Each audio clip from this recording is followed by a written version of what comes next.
안녕하세요. 마스크 끼고 수업 들으셔도 관계없습니다. 저 신경 쓰지 마시고 편하게 그냥 끼고 들으십시오. 네. 자, 오늘 우리 금융론 할 차례거든요. 자, 교재는 362페이지입니다.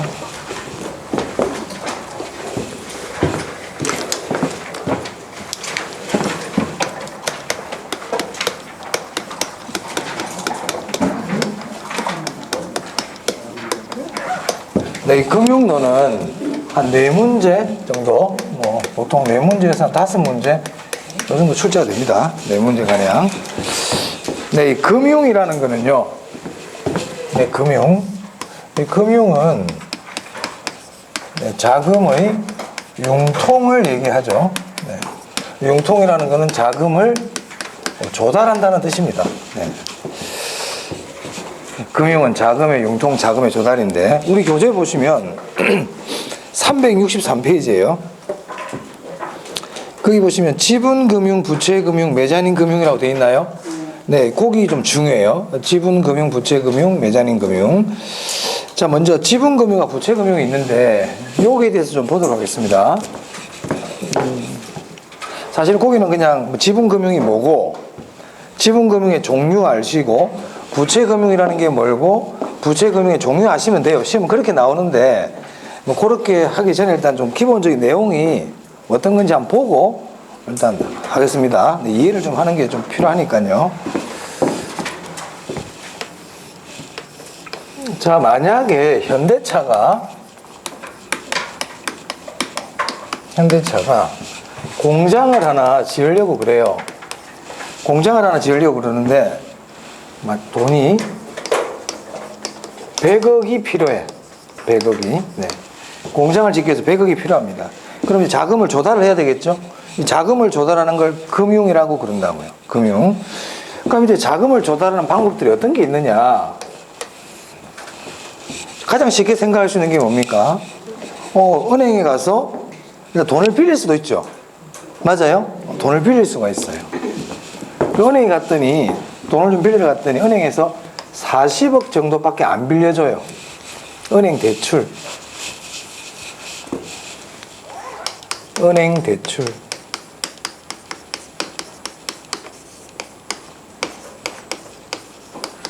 대출이 40억밖에 안 돼.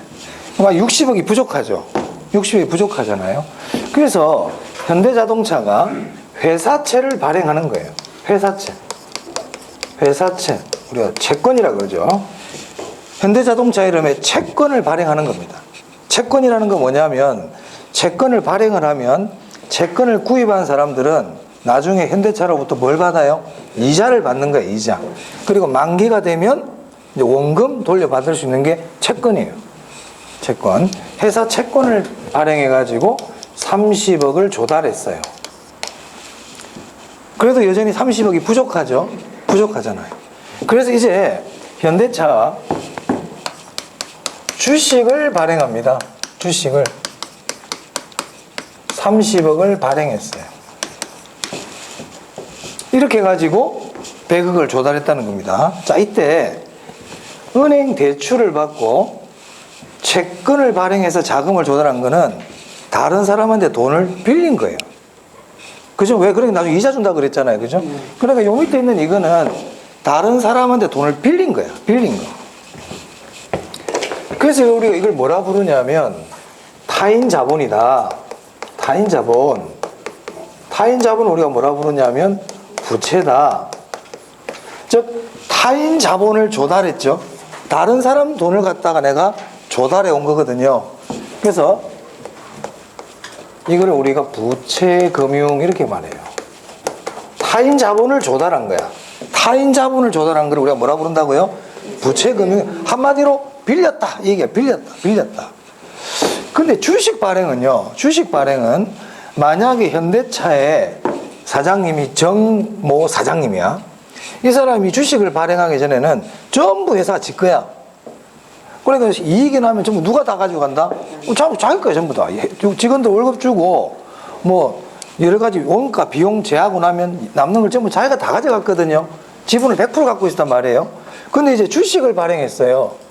주식을 발행했다는 거는 주식을 산 사람들을 우리가 뭐라 부릅니까? 주주라고 부르죠. 회사의 주인인 거야. 그럼 회사의 주인이 이제 나만 있는 게 아니고 다른 주인도 있다는 얘기죠. 맞습니까? 그러면 전에는 이익이 나면 내가 다 가져갔는데 이제는 그 이익을 어떻게 해야 돼요? 나눠서 나눌 수밖에 없잖아요. 맞아요? 이처럼 내 몫을 포기하고 내 몫을 좀 유식한 말로 내 지분을 포기해서 자금을 조달했단 말입니다. 이걸 우리가 뭐라 그러냐면 지분금융이라 그러고 이처럼 주식을 발행해서 자금을 조달한 거는 자기 자본이 되는 거예요. 왜 아까 주주라 그랬죠? 주주. 그 사람들도 주주이기 때문에 다 한 주인인들이야. 주인들. 주식을 발행해서 자금을 조달한 거는 자기 자본으로 갑니다. 그래서 이런 금융을 뭐라 부르느냐? 지분금융이라고 부르는 거예요. 아시겠어요? 자, 그래가지고 공장을 지었단 말이에요. 그러면 이 현대차의 자산이 얼마가 늘어났어요? 자산이 100억이 늘어났죠? 근데 100억이 어떻게 해서 늘어났는지 봤더니 자기 자본 30억하고 자기 자본을 줄여서 자본 이렇게 얘기한단 말이에요. 자본 30억하고 타인 자본 부채 얼마? 70억 이렇게 해가지고 100억짜리 공장을 지었다 이렇게 되는 겁니다. 이걸 식으로 적으면 자산은 자본 플러스 부채 이렇게 이제 표현이 되는 거예요. 요 식도 예전에 시험에 나온 적이 있어요. 자산은 자본 플러스 부채. 됐습니까? 자, 조금만 더 나가 보겠습니다. 그럼 이때 아까 주식을 사준 사람들 있죠? 여기서 주식을 구입한 사람도 있을 거 아니에요? 그죠? 주식을 구입한 사람. 조금 유식하게 표현하면 자금 공급자죠. 주식을 사가지고 돈을 준 사람들이잖아요. 그죠? 자금을 공급해 준 사람들 아닙니까? 지분금융에서 자금을 공급해 준 사람들을 뭐라 부르냐면 지분 투자자라고 불러요. 뭐라 부른다고? 지분 투자자. 그럼 이 사람들은 왜 자금을 공급해서 주식을 사줬습니까? 목적이 배당이 목적인 거야. 뭐가 목적이라고요? 배당이 목적이다. 아까 돈 빌려준 사람들이 있지. 돈 빌려준 사람들 채권을 구입해주고 여기 채권 사준 사람 은행 돈 준 사람들 말이야. 돈 준 사람들. 그럼 이 부채금융도 자금의 공급자들이 있겠죠. 은행 채권을 구입한 사람 이 사람들을 뭐라 부르냐면 저당 투자자라고 부른단 말이에요. 저당 투자자. 이 사람들의 목적이 뭡니까? 이자가 목적인 거야. 이자가. 됐어요? 자, 그래서 정리를 하면 이렇게 되는 겁니다. 자, 이걸 쭉 설명을 드렸고 정리를 하면 지분금융과 부채금융이 있다. 둘 다 자금을 조달하는 방법인데 지분금융은 자기 자본을 조달하는 거다. 그래서 그 회사의 자본이 된다. 하지만 부채금융은요 타인 자본을 조달하는 거다. 그래서 장부에는 부채로 계상이 된다. 자기 자본을 조달할 때 즉 지분금융에서 자금을 준 사람들을 뭐라 부른다? 지분 투자자라고 부른다. 이 사람들은 배당이 목적이다. 부채금융에서 자금을 공급해 준 사람을 저당 투자자라고 부른다. 저당 투자자들은 이자가 목적이다. 아까 지분금융으로 자기 자본을 조달할 때 주식이란 걸 발행했죠. 이처럼 지분금융으로 자금을 조달하기 위하여 발행하는 증권을 뭐라 그러냐면 지분증권이라 그래요. 지분증권. 자, 부채금융에서 아까 채권을 발행해가지고 자금을 조달했죠. 이처럼 부채금융에서 발행하는 증권을 그럼 뭐라 부를까요? 부채증권이라고 부른단 말이에요. 부채증권. 그러니까 부채증권의 대표적인 게 뭐냐? 지분증권의 대표적인 주식이고 부채증권의 대표적인 게 채권. 우리 나중에 공부할 ABS, MBS 이런 것들은 다 대표적인 부채 정권입니다. 그래서요, 지분금융이라는 말이 나오면 자기자본, 지분투자자, 배당, 지분정권 이런 말들이 나와야 되는 거예요. 지분금융이라 그랬는데 갑자기 이자가 목적이다 이런 말이 나오면 된다 안 된다? 안 된다 이 얘기예요. 이해됐습니까? 네, 그렇습니다. 그래서 모든 회사의 자금 조달은 이 두 개인 거야. 자기 자본으로 지분금융으로 조달하든지 아니면 부채금융으로 둘 중에 하나입니다. 그러면 지분금융으로 조달하는 방법도 여러 가지가 있겠죠. 대표적인 주식 발행했잖아요. 그럼 지분금융의 종류는 뭐가 있을까? 그게 이제 교재에 나온단 말이야. 자, 우리 교재 보시면 동그라미 1번부터 5번까지 그거 나와 있습니까? 근데 그걸 다 외워야 돼요. 그 별거 없어요. 신디케이트, 조인트 벤처, 리츠, 증자 이런 말 나오죠. 자, 5번이 좀 기네요. 다 외우지 말고 맨 끝에 펀드 그것만 기억하시면 돼요. 펀드. 그리고 이 지분금융은요, 배당을 목적으로 하죠. 배당이라는 게 뭡니까? 이익이 많이 나면 많이 받는 거고, 이익이 없으면 못 받는 거고, 손해가 나도 어쩔 수 없는 게 배당이야. 그래서 이 지분금융은 한마디 기억해놔야 돼. 원금 손실 가능성이 있어요. 원금 손실 가능성이 있다.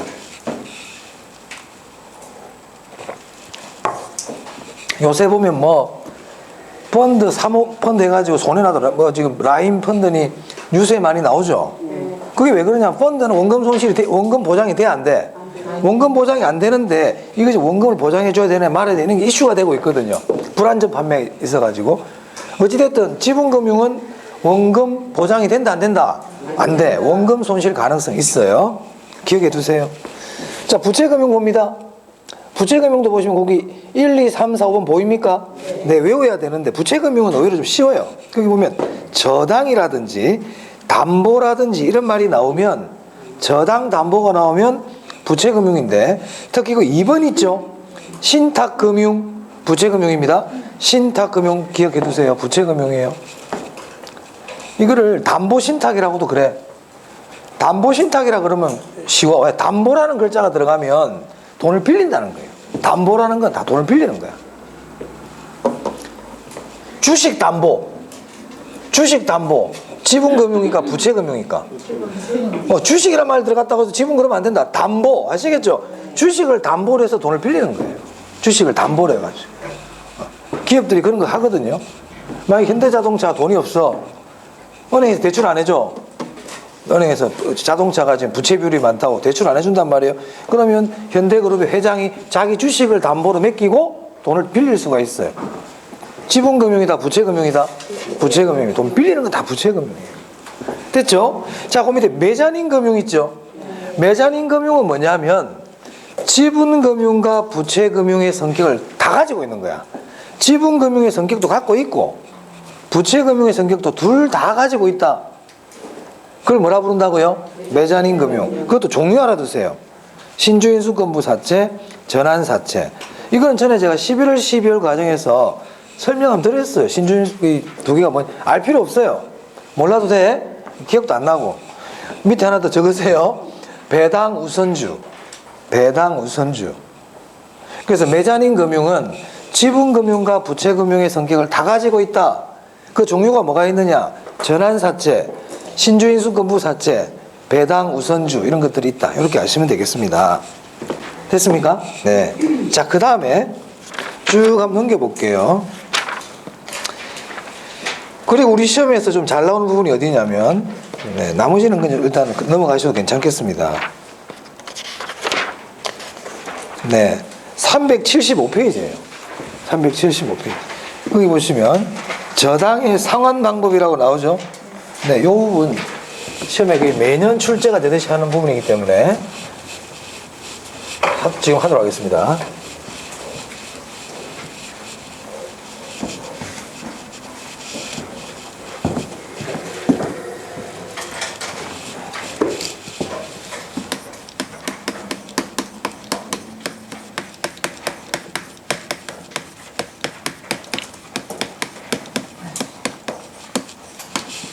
저당의 상환 방법. 이 저당이라는 건 뭐냐면, 돈을 빌리는 거라 그랬죠. 그러니까 부동산을 담보로 하고 자금을 대출받는 걸 저당이라 그래요. 그 저당은 동산에는 저런 말 안 써요. 그 저당은 부동산하고만 관계되는 용어입니다. 그 부동산을 담보로 하고 돈을 자금을 대출받는 걸 뭐라 그런다? 저당이라 그래요. 그럼 이제 돈을 빌렸다는 얘기죠, 한마디로. 그럼 돈을 빌렸으니까 이제 갚아야 될 거 아니에요. 그러니까 돈을 빌렸을 때 갚는 방법 이 뜻이에요. 크게 세 가지 할 겁니다. 세 가지. 첫 번째가 뭐냐면 원금 균등 상환.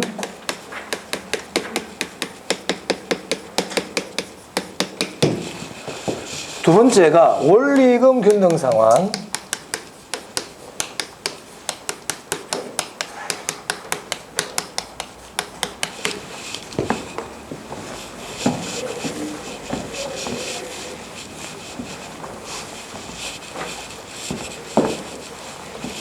세 번째가 최정식 상환입니다.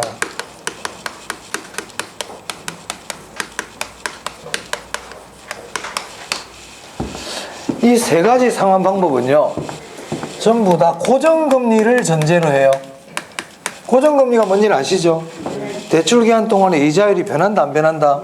안 변한다. 이걸 고정금리라 그래요.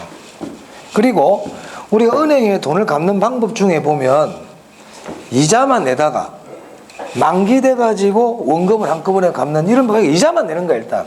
이자만. 그런 걸 뭐라고 그러냐면 거치형 이렇게 얘기해요. 이자만 내다가 나중에 만기 갚는 걸 뭐라 그런다고요? 거치형이라는 건 일단 이자만 낸다는 뜻이에요. 근데 지금 여기 나와 있는 세 가지 방법은 거치형이 아니다. 그 말은 원금과 이자를 같이 갚아가는 겁니다. 원금과 이자 같이 갚아가는 거예요. 자, 예를 한번 들어볼게요. 홍길동이라는 사람이, 제가 앞으로 홍길동 그러면 차입자예요. 홍길동은 돈 빌린 사람이야. 홍길동이 아파트를 담보로 하고 대출을 받았어요. 대출 원금이 1억 원. 대출 원금 1억. 대출 기간 그냥 짧게 10년, 이렇게 편의상 그냥 10년이라 하겠습니다. 10년. 그리고 대출 이자율이 10%. 이런 조건으로 대출을 받았어요. 이런 조건으로. 그럼 지금부터 이 돈을 갚아 나가겠다는 겁니다. 갚아 나가겠다. 첫 번째 무슨 방식으로? 원금 균등 상환 방식으로 갚아 나가겠다. 자, 그러면요.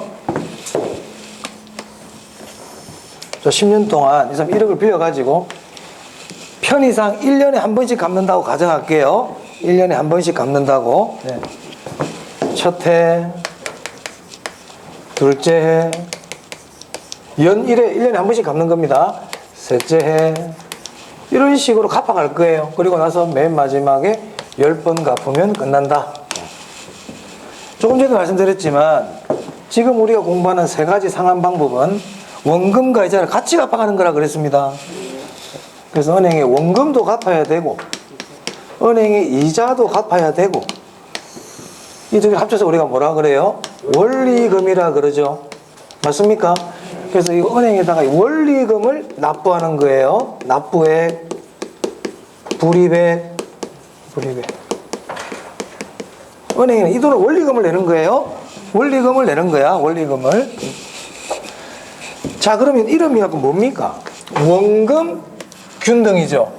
원금 균등이야. 여기서 원금이라는 건 대출 원금을 얘기하거든요. 대출 원금. 대출 원금이 얼마입니까?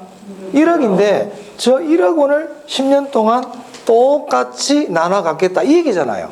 그게 원금 균등이잖아요. 그러면 1억을 10년 동안 똑같이 나누면 얼마씩일까요? 1,000만 원이겠죠. 맞아요. 그래서 일단 원금 균등은 원금을 똑같이 이런 식으로 일단 갚아간다는 겁니다. 이게 원금 균등하게 나눠졌죠. 근데 원금만 갚아야 돼. 이자도 내야 돼. 이자도 내야 되거든요. 그러면 첫 해 이자 얼마일까요? 1,000만 원. 1,000만 첫 해 이자. 자, 이자는요. 이자는 대출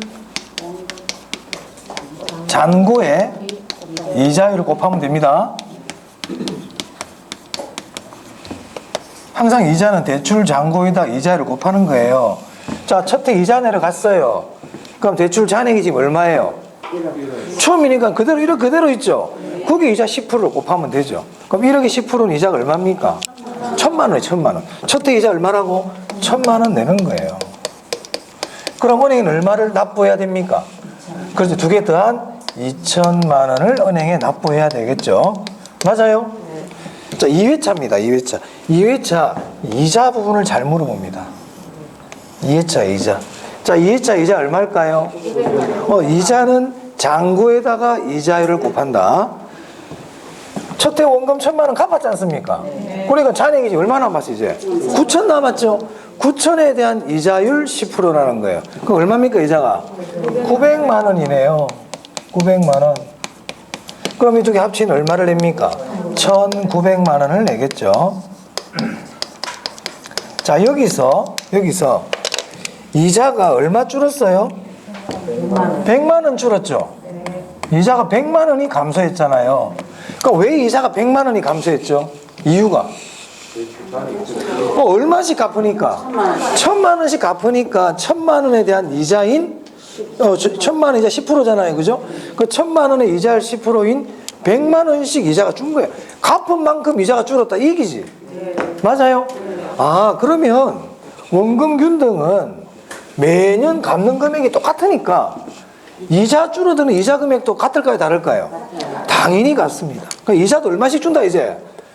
100만 원씩 계속 주는 거야. 100만 원씩. 그렇죠?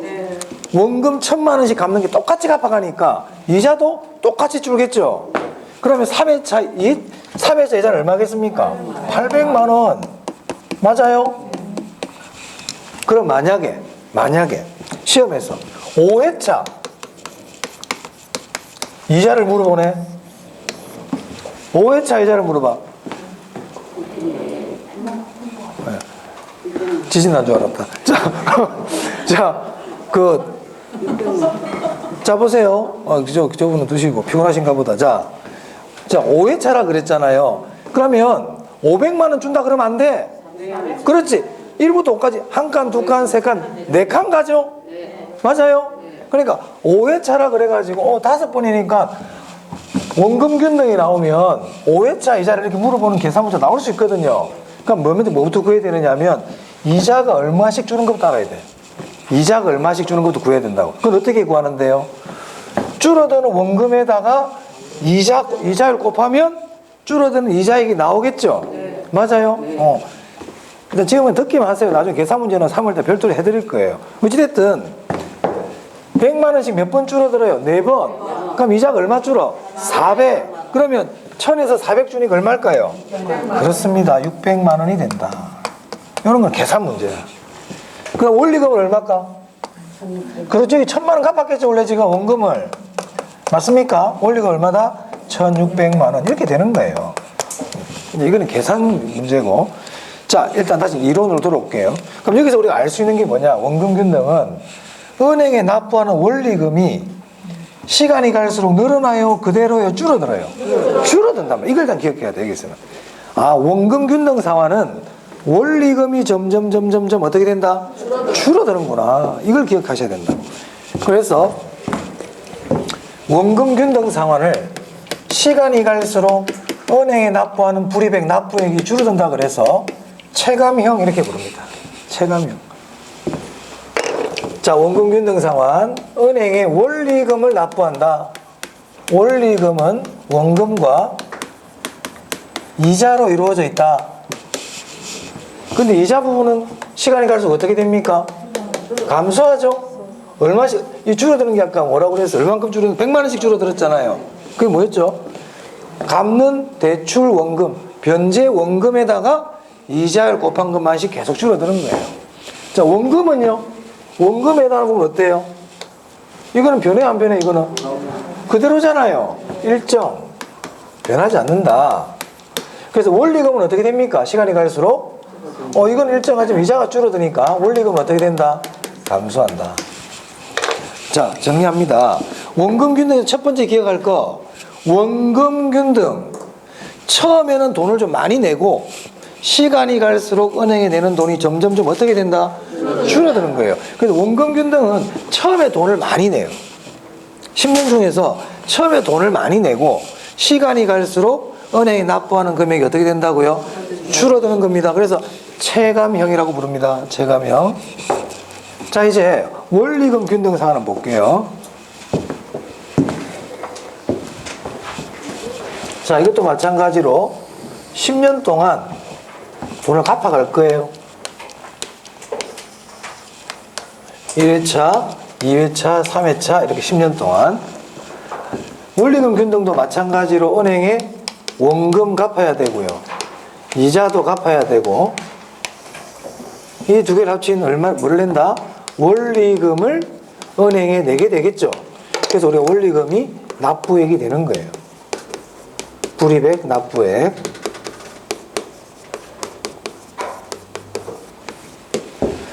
자, 근데 이건 아까는 원금 균등이었는데 지금 무슨 균등입니까?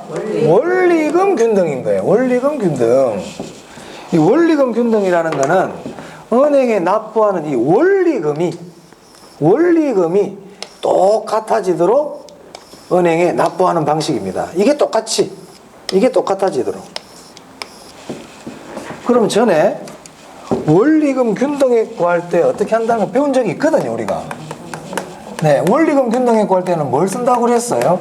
저당상수 쓴다고 그랬죠? 기억나세요?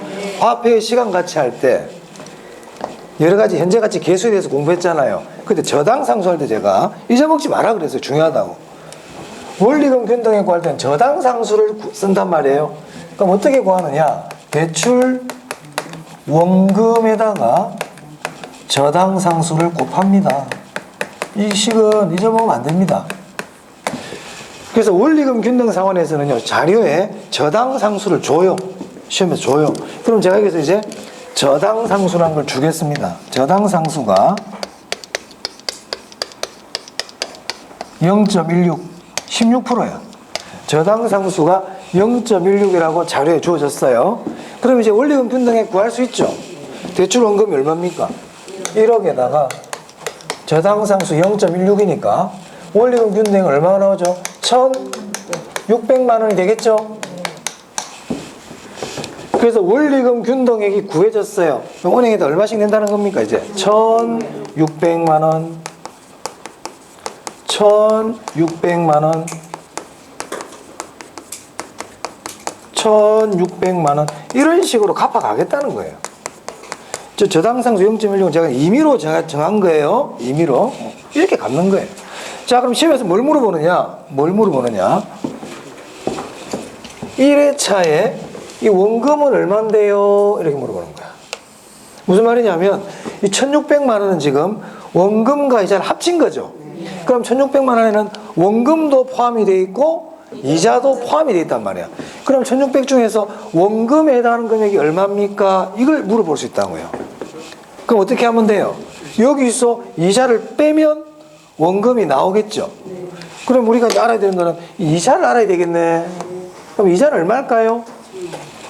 이자는 항상 대출 잔고에다가 이자를 곱하는 겁니다. 이자는 항상 대출 잔액에다가 이자를 곱하는 거예요. 여러분 사실 다 알아요.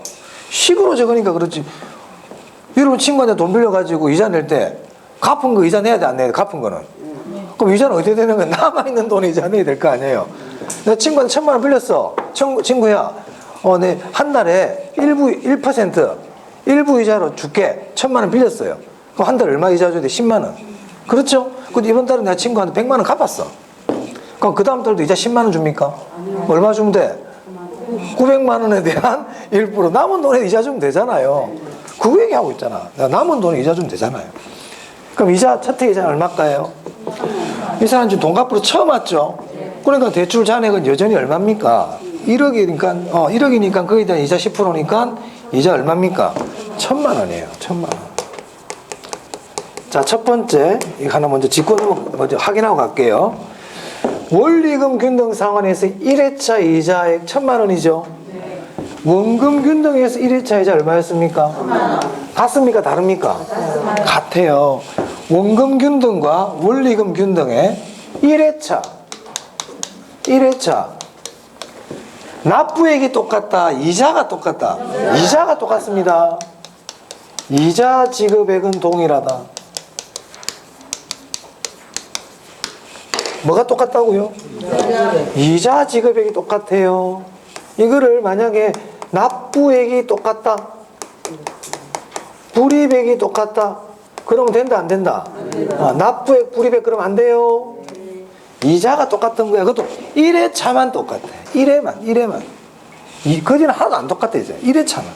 시험에 나온 적 있다. 1회차 불이익이 동일하다 이렇게 나왔어요. 불이익은 다릅니다. 당연히. 불이익은 1회차에 누가 돈을 더 많이 내요? 원금균등이 많이 낸다니까. 원금균등은 처음에 많이 내. 1회차에 돈을 제일 많이 내는 게 원금균등이야. 원금균등은 처음에 많이 내. 처음에. 잊어먹지 마세요. 처음에 많이 낸다고. 시험에 원금균등보다 원리금균등 상환이 1회차 불이익이 크다 그러면 맞아요? 틀려요? 틀렸다고. 원금균등이 1회차 불이익이 커요. 원금균등액이. 그러면 원금 얼마입니까? 1600 중에서 이제 원금에 해당하는 게 얼마예요? 600이죠? 600만 원이에요.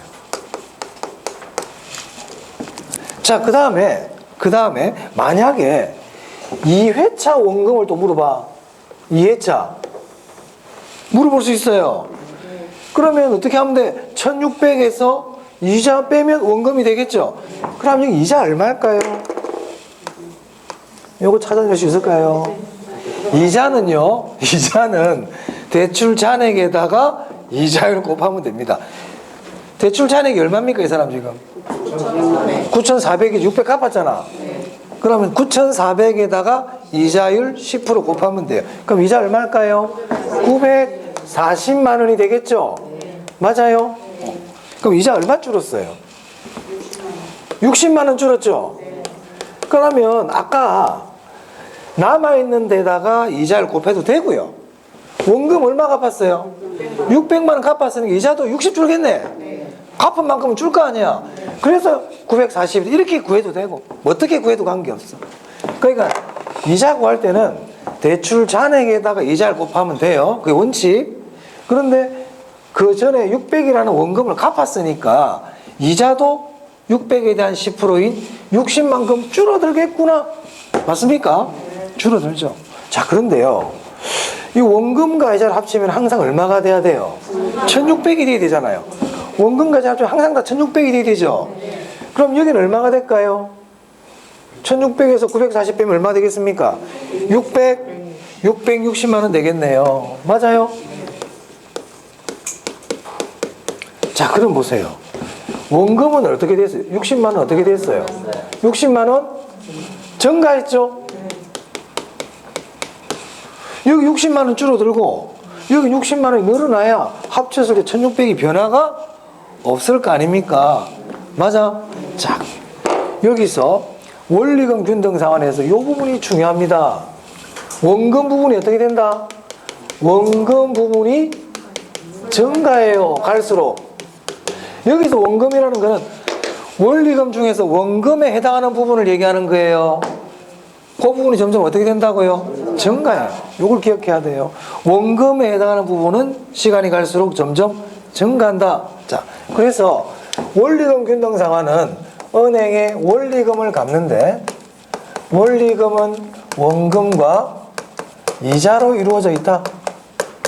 근데 이자는 시간이 갈수록 점점 어떻게 됩니까? 이자는 무조건 줍니다. 왜? 원금을 갚아가기 때문에 이자는 당연히 줄죠. 맞아요? 근데 원리금이 변하면 안 돼. 일정하단 말이에요. 그래서 원금 부분은 어떻게 된다? 증가한다. 이게 중요하다고요. 중요하다고요. 증가하는데 얼만큼 증가해요? 이 이자 줄어드는 만큼 원금 부분이 어떻게 된다? 증가한다고요. 이자가 줄어든 만큼 원금 부분이 어떻게 된다? 증가한다. 그래서 원리금은 변화가 없다. 이게요. 무슨 말 알겠어요? 자, 다시 정리합니다. 원금 균등 상환. 대출 원금을 처음부터 만기까지 일정하게 갚아가는 방식이다. 원금을. 그리고 원리금은 시간이 갈수록 점점 줄어든다. 그래서 체감형이라고 부른다. 원리금 균등 상환은 은행에 납부하는 원리금을 일정하게 갚는 거다. 이 원리금 일정해서 원리금 균등액이다 이렇게 부른단 말이에요. 그 원리금 균등액은 어떻게 구한다? 대출 원금에다가 저당상수를 곱해서 구한다. 그리고 원리금 중에서 이자 부분은 점점 줄어들고 이 줄어드는 만큼 원금 부분은 어떻게 된다고요? 증가하는 겁니다. 증가하는 겁니다. 그리고 원금 균등과 원리금 균등의 1회차 이자 지급액은 동일하다. 납부액이 동일하다 그러면 안 돼요. 이자가 동일해. 그럼 보시다시피 원금 균등이 돈을 처음에 많이 내죠. 원리금 균등이 처음에 돈을 적게 내고 그죠? 원금 균등 갈수록 점점점 줄어드는 거예요. 됐습니까? 여러분들이 카드 같은 거 뭐 사용하잖아요. 뭐 10개월 할부 그죠? 그때 돈 갚는 방식이 이거예요. 원금 균등이에요. 만약 여러분들이 만약 백화점 가가지고 100만 원짜리 옷을 10개월로 끊었어. 무이자가 아니고 이자 준다 생각하고 그럼 그 다음 달에 결제금이 어떻게 날라오냐면 1000만 원 중에 100만 원에 일단 원금이 청구돼요. 그리고 첫 해니까 1000만 원에 대한 뭐 이자가 청구가 돼요. 그럼 둘째 결제할 때 되면 이제 또 원금은 그대로 얼마? 100만 원. 10만 원이기도 100만 원짜리 그 10개월로 끊었으니까 1000만 원짜리가 100만 원짜리 샀죠. 그러니까 둘째는 두 번 달 결제할 때는 얼마 나와? 이제 원금은 얼마? 10만 원에다가 이제 남아있는 돈 90만 원에 대한 이자 수수료가 플러스 돼가지고 결제 금액이 청구가 된다 이 말입니다. 주로 우리가 아파트 담보대출 받을 때 주택 구입할 때 보면 원리금 균등으로 많이 요즘은 대출을 받고 있습니다. 그래서 원리금 균등 상환은요.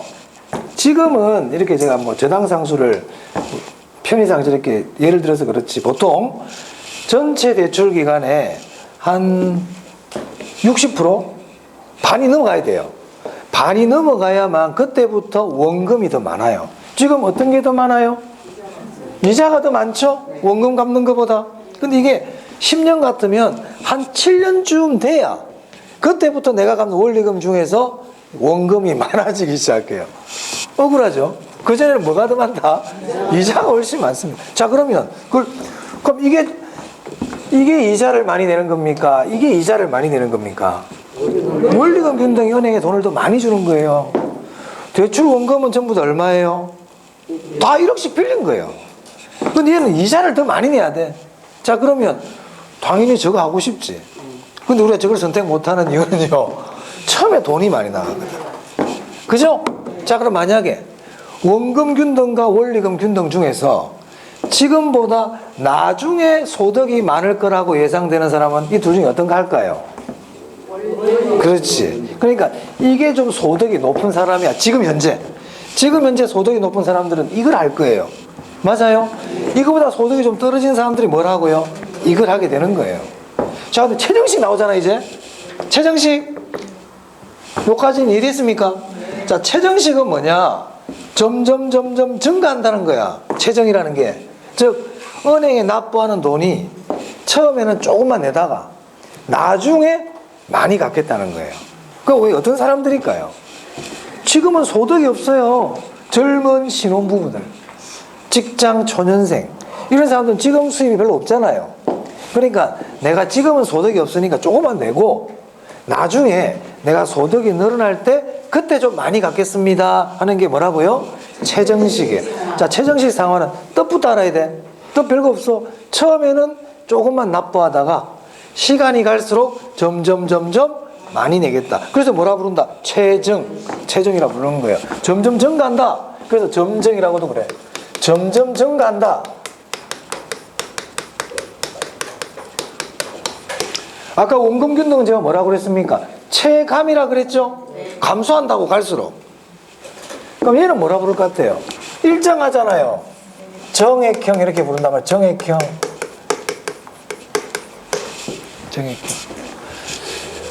자, 최정식 상황은 뜻이 중요해요. 처음엔 조금 내다가 나중에 많이 내겠다. 젊은 층이 선호한다. 은퇴 예정자가 선호한다. 젊은 층. 지금은 소득이 없어. 나중에 소득이 늘어날 것으로 예상되는 사람. 됐습니까?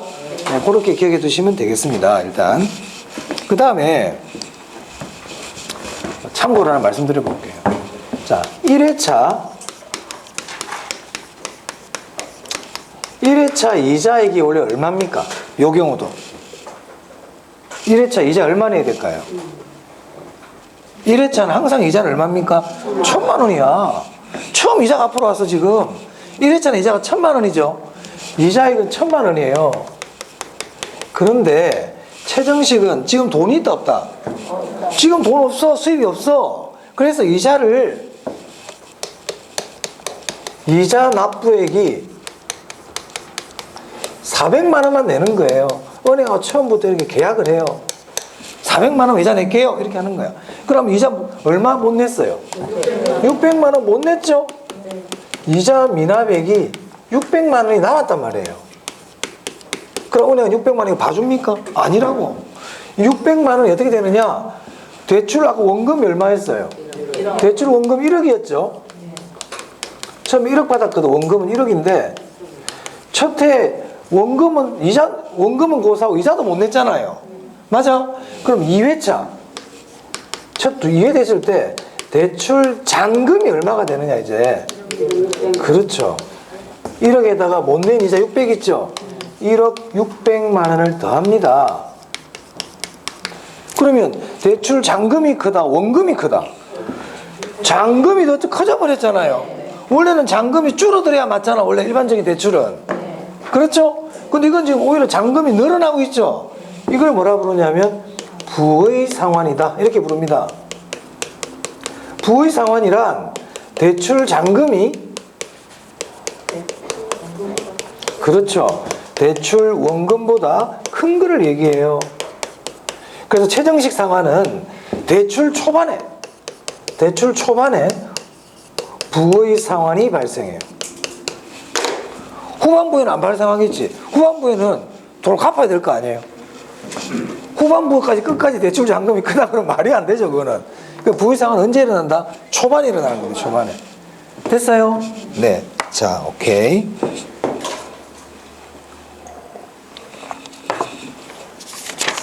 자, 그러면요. 자, 문제 한번 볼까요? 자, 어디를 보시냐면 380페이지입니다. 폈어요? 네. 7번 문제만 좀 보고 쉬도록 하겠습니다. 7번하고 8번도 7번 문제 한번 볼게요. 대출 상환 방식에 관한 설명이다. 옳은 것은 1번 원리금 균등 상환 방식은, 자, 항상 대출 상환 방식 나올 때 원리금인지 원금인지 항상 잘 봐야 돼요. 리자가 있고 없고가 차이가 너무 크기 때문에 꼭 그걸 조심해야 된다. 원리금 균등 상환 방식은 매기 이자 상환액이 감소하는 만큼 원금 상환액이 증가한다. 맞아요? 1번 지문 별표예요. 아주 잘 나와요, 시험에. 그래서 원리금 균등 상환액에서는, 원리금 균등 상환 방식에서는 원금 부분은 증가한다. 이게 일단 중요하다고. 원금 부분이 증가해. 근데 얼마만큼 증가하는데? 이자 줄어드는 만큼. 그렇게 꼭 기억해야 됩니다. 원금 상환액이 증가한다. 이 말이 중요해. 원금 상환액이 증가해. 자, 그 다음에 4번 지문 한번 볼게요. 나머지는 다음에 한번 보고요. 4번. 찾았습니까? 대출금을 조기 상환한대요. 자, 10년 동안 빌리기로 했는데 2년 차에 갚으러 갔어요, 이제. 2년 차에. 그럼 이때 잔액이 어떤 게 더 많을까 작을까? 이걸 잘 물어봐요. 잔액. 원금 균등하고 원리금 균등 중에 어떤 게 더 잔액이 많이 남았을까요? 그래, 얘는 처음부터 많이 갚았다 그랬죠? 처음부터 많이 갚는 거예요. 그래, 얘는 많이 갚았으니까 잔액이 작을 거고, 이건 잔액이 더 많겠죠. 한번 봅시다. 그래서 대출금을 조기 상환하는 경우에 원리금 균등 상환 방식에 비해 원금 균등 상환 방식의 상환액이라는 게 갚는 돈이잖아요. 상환액이 더 크다. 들렸죠? 이게 상환액이 더 많아. 갚으러 갔을 때 많이 남아있는 돈. 거기 상환액은 조기 상환액을 얘기하는 겁니다. 조기 상환액. 이게 더 잔금이 더 많이 남아있죠? 조기 상환액이 더 크다. 더 작다. 그래서 4번 지문은 맞다, 틀렸다? 틀렸다. 자, 그 다음 8번 한번 볼게요. 8번. 자, 8번에는 기억 지문 한번 보겠습니다. 상환 첫 해의 원리금 상환액은 원리금 균등 상환 방식이 원금 균등 상환 방식보다 크다. 첫 해는 원금 균등이 많이 낸다고 그랬어요. 처음에는 원금 균등이 돈을 많이 내. 조심해야 된다고. 1번 지금 맞아요? 틀려요? 틀렸지. 니은 최정 상환 방식의 경우 미래 소득이 감소될 것으로 예상되는 은퇴 예정자에게 적합하다. 틀렸죠? 네. 디귿 원금 균등 상환 방식의 경우 매기에 상환하는 원리금이 점차적으로 감소한다. 맞죠? 네. 원금 균등 원리금이 줄어든다. 원금 균등은 원리금이 줄어드는 방식이야. 좋아요. 자, 그 다음 리얼 원리금 균등 상환 방식의 경우 매기에 상환하는 원금액이 점차적으로 늘어난다. 맞아요? 그렇죠. 지금 거기 나와 있는 기억, 니은, 디귿, 일 아주 중요한 지문들이에요. 자, 그 밑에 9번 한번 볼게요. 재작년 문제네요. 자, 기억 보겠습니다. 옳은 것을 모두 고르세요. 기억. 원금 균등 상환 방식의 경우 매 기간에 상환하는 원리금 상환액과 대출 잔액이 점차적으로 감소한다. 맞죠? 원금 균등 잔액 당연히 줄지. 이자도 당연히 어떻게 돼요? 줄죠. 원리금도 주는 거야. 그렇죠? 오케이. 자, 니은 원리금 균등 상환 방식의 경우 매 기간에 상환하는 원금 상환액이 점차적으로 감소한다. 자주 물어보죠. 원금 부분은 증가한다. 무슨 상환 방식에서? 원리금 균등에서. 원리금 균등에서. 원리금 균등에서 원금 부분은 점점 증가한다. 이거 꼭 기억해야 돼. 시험에 너무 잘 물어봐. 너무 잘 물어봐요. 디귿은 앞에서 했고요. 나머지는 참고로 보시면 되겠습니다. 됐습니까? 네. 자, 요 정도 하고 조금 쉬었다 하겠습니다.